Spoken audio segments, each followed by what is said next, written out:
volta, galera. E aqui, olha, continuando, tá? A parte da microestruturas de introdução contextualizada, tá? Nessa parte laranjinha aqui, eu coloquei o repertório. Em azul, o que eu estou trabalhando? E aí, trazidos com graves diferenças culturais entre si, sem que fossem levados em consideração os aspectos regionais e sociais de suas origens. Isso já é o quê? O tema. O tema. Origens, né? Herança africana, ocasionando uma homogeneização forçada de indivíduos. Nessa parte, eu já estou trabalhando o quê? Misturando com a tese. Observem. Atualmente, de forma análoga à história colonial brasileira, ainda há uma forte tendência à padronização cultural da África, desprezando sua pluralidade e seu legado. Reforcei a tese. Perceberam? Agora, assim, dois grandes desafios para a valorização da herança africana no Brasil devem ser debelados. As políticas públicas ineficazes e as falhas educacionais. O que é isso? Tópico 1 e tópico 2. Conseguiram identificar o passo a passo?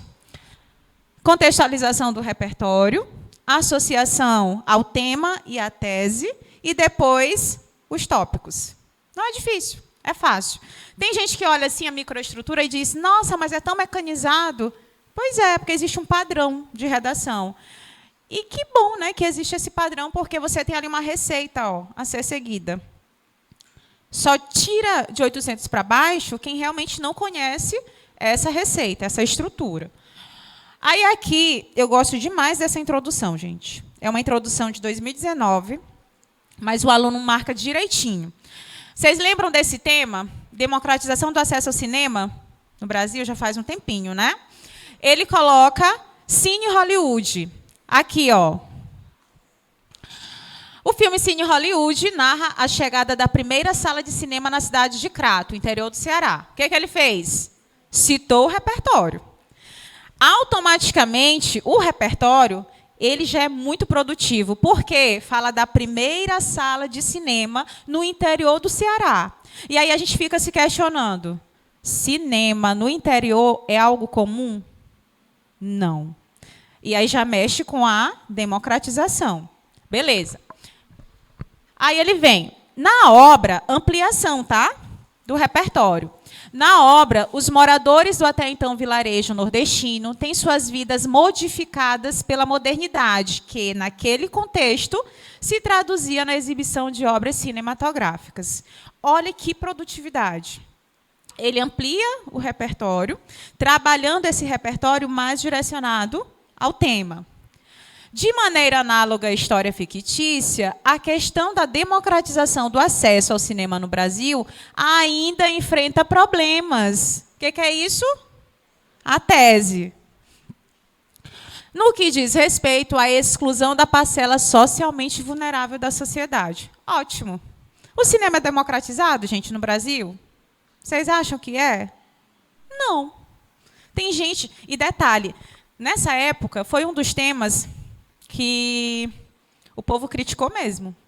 Porque muitos alunos, principalmente de rede pública, nunca tiveram esse privilégio de ir ao cinema. Eles iam argumentar o quê? Se eles nem sabiam o que era cinema. Né? Então, foi um tema que realmente provocou bastante exclusão. Aí vem, assim, é lícito afirmar que a postura do Estado, tópico 1, a postura do Estado em relação à cultura e a negligência de parte das empresas que trabalham com a sétima arte contribuem, esse é o D2, tá? Contribuem para a perpetuação desse cenário negativo. Muito bom. Aí o aluno olha, nossa, mas ele vai criticar as empresas privadas que trabalham com a sétima arte. Ele pode criticar? Sim. E essa redação tem, eu acho que completa na internet, depois vocês podem até pesquisar. Essa redação está com uma argumentação impecável também, muito boa. Ele fala sobre os altos valores. E ao cinema é barato? Sim ou não? É caro. E detalhe, O ingresso ainda é mais barato que a pipoca, né? Tu vais ao cinema, mas tu não pode lanchar. É muito caro. Muito caro. Deu para entender direitinho essa parte? Conseguem ver o esqueleto de uma introdução ao Enem agora? É isso. E vocês perceberam que aqui, eu gosto muito de fazer isso, tá? O aluno trabalhar por formação de períodos. Sabe o que é formação de períodos? O que é que finaliza período? Vocês já estudaram período composto por coordenação, período composto por subordinação, período simples, lembram disso? O período, ele é finalizado por pontinho, interrogação, exclamação ou reticências, né? Geralmente, na redação, a gente não utiliza exclamação, porque traz subjetividade. Interrogação, existem estratégias para vocês usarem, tá? Reticências, como suspensão de pensamento, não. Só se for como estratégia de citação, alguma coisa. Aí, o que é que sobra? O pontinho, né? Vocês geralmente utilizam esse pontinho aqui para marcar período. É lógico que na construção coerente. Eu não posso fazer um parágrafo inteiro formado por um período. Vocês perdem isso na C4. Aí, o que que a gente faz? Monta uma estratégia de formação de períodos. Aqui, ó, esse aluno, esse vestibulando, ele utilizou 1 para marcar a obra. 2 para marcar o quê? A contextualização, ampliação. 3 para marcar a tese. E o 4 para marcar os tópicos. Olha que interessante. Uma introdução contextualizada em 8 linhas, vocês conseguem fazer em 4 períodos tranquilamente. Todo mundo faz isso?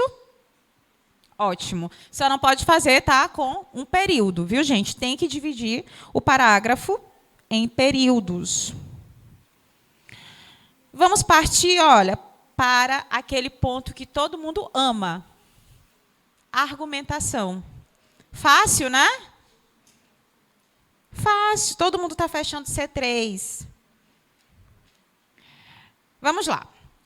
Primeiro, a C3 não é limitada ao desenvolvimento. Vocês sabiam disso? Sim ou não? Não é limitada ao desenvolvimento. Vocês sabiam que, às vezes, quando vocês colocam um repertório, e esse repertório ele não casa com a linha de argumentação, vocês já podem perder na C3? Por quê? Porque fica incoerente. E a C3 ela está diretamente ligada ao sentido, né? Então, vamos lá. Estratégias para eu fechar essa competência, que fala sobre argumentar, delimitar, relacionar, né? Verbos que a gente conhece o significado, mas na hora de fazer de forma escrita, organizar as ideias se torna muito difícil. Essa redação aqui foi em 980, na época. Uma estética bonitinha, né? Bem organizada. Ó. Os parágrafos de desenvolvimento são maiores que o parágrafo de introdução. E compensa também, né, a conclusão. Bem organizada. Primeiro ponto. Eu posso começar o meu parágrafo de desenvolvimento de formas variadas. Como vocês geralmente começam o parágrafo de desenvolvimento? Como? Bora lá. Eu vou fazer uma pergunta e quem me responder vai ganhar um livro. É, o meu livro. Me presta aqui. Vou até ficar com o microfone. No desenvolvimento, olha só. A ideia inicial. Ainda não é a pergunta, calma. Eu posso trabalhar, eu posso começar esse desenvolvimento com o meu tópico, que eu elenquei lá na introdução, sim ou não? Posso. Mas eu posso começar também com o repertório? Sim ou não? Posso. Posso logo começar com uma linha de consequência? Posso. Eu tenho que buscar uma estratégia que, de certa forma, facilite ali a minha linha de argumentação. Para os alunos que têm muita dificuldade com o desenvolvimento, que estão iniciando a microestrutura do desenvolvimento, o que geralmente a gente aconselha? Começa com o tópico. Por que começar com o tópico? Porque é mais fácil. O tópico não é uma linha de culpabilidade, de causa. Ah, eu coloquei ali Estado, né? Porque o Estado, de certa forma, não ampara essa sociedade vulnerável, que não tem condições financeiras de frequentar uma sala de cinema, por exemplo. Ótimo. Coloquei lá o Estado. E aí eu vou dizer como o Estado peca, de que forma, vou detalhar, vou mostrar a consequência disso para aquela população. Eu vou partir de um ponto. Mas eu posso também começar com um repertório. Só que isso para quem já tem uma estratégia. Quem começa com repertório? Ninguém. Não acredito. Mas vocês podem começar com repertório. Tem várias redações nota 1000 que iniciam a argumentação já com repertório. Assim, parecido, né, com a introdução. Mas vamos lá. Aqui, já vem a pergunta. Esse tema foi sobre... Foi democratização do acesso ao cinema. Antigamente, esse em primeira análise era validado, tá? Até 2019. Na verdade, até 2020. Agora, ele não é interparágrafo, mas validado. Vocês podem colocar, mas ele não conta como diversidade de repertório coesivo. Mas aí, o aluno colocou aqui, ó, outro sim, que é um conectivo validado, e colocou também o DESART, tá? Tem que ser no mínimo 2. Olha só. É lícito postular que, por conta de uma divisão de classes, alguns privilégios são oferecidos apenas para uma minoria. Isso é utópico, gente? Sim ou não? Sim. Muita estratégia aí. Ele começou com um tópico problema, né? Segura aqui, já eu faço a pergunta. Aí, ele coloca assim agora. Ligado a isso, embora a odiernidade tenha apresentado grandes evoluções no campo cinematográfico, a segregação e seleção existente no século citado ainda se mostra presente na odiernidade, funcionando como um grande empecilho para a democratização do acesso ao cinema no Brasil. Vocês acharam isso aí como uma linha de causa, sim ou não? Ele coloca, né, a questão da segregação, o acesso não é igual para uma minoria. E aí ele fala da evolução do cinema, mas o que acontece? Determinado grupo não é atingido. Ele mostra por que não é atingido? Sim ou não? O que vocês acham? Por conta de divisões de classes, são oferecidos conteúdos apenas... Tal afirmação ratifica-se na ideia de evolução de cinema no país. O aumento, ele fala dos shoppings, localizados na maioria em cidades grandes, pode até democratizar o acesso àqueles que vivem no meio urbano, mas os que se encontram nas pequenas cidades e meios periféricos, na sua maioria, nunca frequentaram uma sala de cinema. Deixa eu ver bem aqui, de cinema... ou conhecem o mundo cinematográfico, ainda que pela TV, já que não possuem poder de compra. Tá certo, gente? Apresenta a linha de causa, sim ou não? Sim. Ele diz, beleza, há essa divisão de classes, e essa afirmação aí, ela é ratificada na evolução do cinema. Enquanto algumas cidades têm evolução, têm shoppings, têm isso, têm aquilo, o que acontece com as cidades menores? E a periferia? Fica desprovida. Está trabalhando uma linha de causa legal. Aí ele continua. Nunca frequentaram, já que não possuem poder de compra, seja para adquirir um aparelho, seja para assinaturas de empresas, como a Netflix, ainda exemplifica, né? Logo, fica nítida a necessidade de equidade social, pregada por Aristóteles, o qual valoriza a totalidade e não uma minoria. E ele finaliza com repertório. É outra estratégia. Alguém finaliza com repertório? É difícil, né? Às vezes se torna mais difícil. Às vezes o aluno ele coloca o repertório ali no meio. É mais uma estratégia conveniente para a causa. Mas aqui ele finalizou com repertório. E esse repertório, ele casa com a linha de argumentação, sim ou não? Sim. Gente, ele está falando de segregação. O que é segregação? Desigualdade de direitos. Não é? E ele está dizendo, olha, um grupo tem acesso, o outro grupo é desprovido. Está certinho. E Aristóteles, ele fala justamente sobre isso. Só que Aristóteles, ele trabalha na relação de equidade. Ele diz assim, esse grupo que está aqui, ele precisa ascender, né? Aí o que a gente faz com esse grupo? Dá privilégios. O que o governo deveria fazer. Só que faz?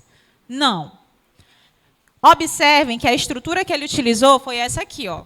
Ele colocou tópico, aí ele trouxe causa, a causa do problema, depois ele trouxe exemplificação, ele traz uma consequência, e aí, por fim, ele coloca o repertório, super produtivo. É uma estratégia. Só que vocês não precisam seguir esse modelo. Tá? Muitas redações nota 1000 do ano passado seguiram um modelinho assim. Tópico, repertório, analogia com repertório, causa, exemplificação, consequência. Eu acho massa essa estratégia, muito legal. Mas depende muito, né, de como vocês vão montar o projeto de vocês. Aqui, no desenvolvimento 2, vamos ver se ele utiliza a mesma estratégia, né? Ela. Outro sim, o cinema, desde sua origem, colabora com a divulgação cultural e informacional, levando ao cidadão diferentes tipos de conhecimentos, fazendo-o posicionar-se diante de narrativas verossímeis. Verdade, gente? Muita verdade. O cinema, ele provoca isso, né? Conhecimento, criticidade, até porque o cinema está inserido ali no mundo da arte, e a arte, por vezes, ela é verossímil, né?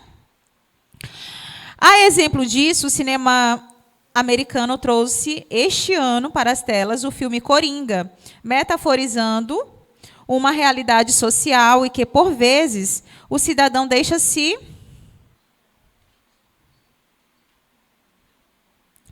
alienar.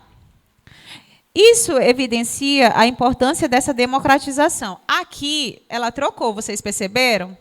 O que ela fez? Ela colocou o tópico e, logo em seguida, o repertório. Não muda. A única mudança aí que vocês têm que tomar cuidado é, esse repertório ele vai se encaixar certinho no momento da minha causa? Ou então, no momento da minha consequência? Esse repertório eu vou puxar para quê mesmo? Lá no desenvolvimento 1, ela puxou o repertório para a questão de Aristóteles como uma visão de fecho, de consequência. Aqui não, aqui já é na linha de causa. Aí ela coloca, o cidadão deixa-se alienar. Isso evidencia a importância dessa democratização cultural para a formação de um cidadão crítico, conhecedor da realidade social. Além disso, diferentes obras são adaptadas para o cinema, o que facilita o conhecimento literário e cultural do cidadão. Não gostei muito desse desenvolvimento 2. Vocês perceberam que ele ficou um pouquinho mais raso que o anterior?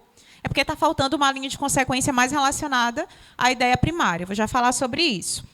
Mas a questão aqui, que eu quero que vocês observem, é que, olha, assim como na introdução, ela marcou por períodos, né? E ela trabalhou isso com base nos tipos argumentativos que vocês precisam saber. Agora vai ser a pergunta. Bora lá. Quais são os tipos argumentativos que geralmente a gente utiliza na linha de argumentação do desenvolvimento 1 e do desenvolvimento 2? Vocês têm que arriscar. Tipos argumentativos. Eu já até falei alguns aqui explicando. Bora, gente, ninguém vai arriscar? É um livro. Esse livro aqui que eu estou trabalhando com vocês, ó. Completíssimo. Maravilhoso. Alguém vai arriscar? Vou facilitar a vida de vocês. Geralmente, são 3 tipos que a gente utiliza. Fala. Deixa eu te dar o microfone. Queres falar? Arrisca. Tu quer falar? Arrisca, mulher. Ninguém vai arriscar? Então, eu vou ficar com o livro. Vocês querem falar, estão envergonhados. Olha, causa. Quem falou? Consequência, metade do livro. Falta mais um. Boa exemplificação. Agora vocês vão ter que dividir. Viu? Eu vou te dar o de estrutura e para ti eu vou te dar um de repertório. Bem legal também, tá? Causa, consequência e exemplificação. Mas não existem só esses, tá? Tem outros. Só que aí, na perspectiva argumentativa, justamente para a gente não trabalhar essa extrapolação, porque são só 30 linhas, né? A gente coloca basicamente esses 3 tipos de argumento. E olha, são essenciais para vocês fecharem a C3. Observem aí. Vamos trabalhar os 3 tipos de argumento. Vou colocar aqui para vocês. Vamos lá. Tipos de argumento. Aí aqui eu elenquei, ó, argumento por exemplificação, argumento de autoridade, argumento histórico, argumento lógico, que é o raciocínio lógico, causa e consequência, tem vários. Mas a gente vai trabalhar exatamente esses 3 pontos, tá? Causa, consequência e exemplificação. O que é a causa? O que é causa? É o motivo, né? A justificativa do problema. Quais são os conectivos que vocês usam, geralmente, para trabalhar as causas de um problema? E aí? Conectivo. Porque, uma vez que, já que, porquanto, né? Isso acontece porque... Geralmente é assim. Consequência. Quais são os conectivos? Consequentemente, como resultado disso, como consequência disso. Exemplificação. A exemplo desse fato, como... Sempre a gente está utilizando conectivos. Por que eu estou falando isso? Porque na parte escrita, às vezes vocês precisam marcar para o corretor identificar, tá? Esses conectivos. Ó, vamos para o primeiro tipo. Eu não vou colocar aqui ainda exemplificação. Vamos para o lógico. Argumentos lógicos. Ó, causa e consequência. Nesse tipo de estratégia, é usado o raciocínio lógico para uma boa construção e entendimento do texto. Comparações, causa e efeito, deduções, hipóteses, são boas estratégias para o melhor convencimento. Agora, preste atenção. Colocar causa, às vezes, vocês trabalham muito causa genérica. O que é uma causa genérica? Sabe quando tu colocas assim, o governo é negligente, né? Nessa parte de negligência do governo, às vezes tu colocas... que o governo é negligente porque ele não aplica políticas públicas. Tá certo? Pode ser? Pode. Só que vamos supor que eu esteja falando de um determinado tema. Estou falando, o governo não aplica políticas públicas, isso compromete o direito do cidadão, que acaba sendo ferido, isso e aquilo. Você já consegue identificar o tema? Sim ou não? Não. Por quê? Está genérico. E dentro dessa linha de causa, eu tenho que trabalhar algo que esteja realmente relacionado ao tema, ao problema. Vamos lá. Vou colocar aqui um tema sobre...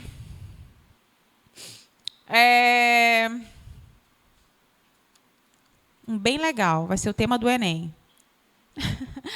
Vou colocar sobre obsolescência programada. Já ouviram falar sobre isso? Obsolescência programada. Os produtos eles ficam obsoletos assim de forma bem rápida, né? Tu compras um celular e aí não tem muito tempo, ele já não funciona, já não tem mais atualização e assim vai. Mas vamos fazer o seguinte, vamos deixar para falar sobre isso, tá? No nosso próximo encontro, lembrando que todos os sábados às 14 horas estaremos aqui. Até mais, gente.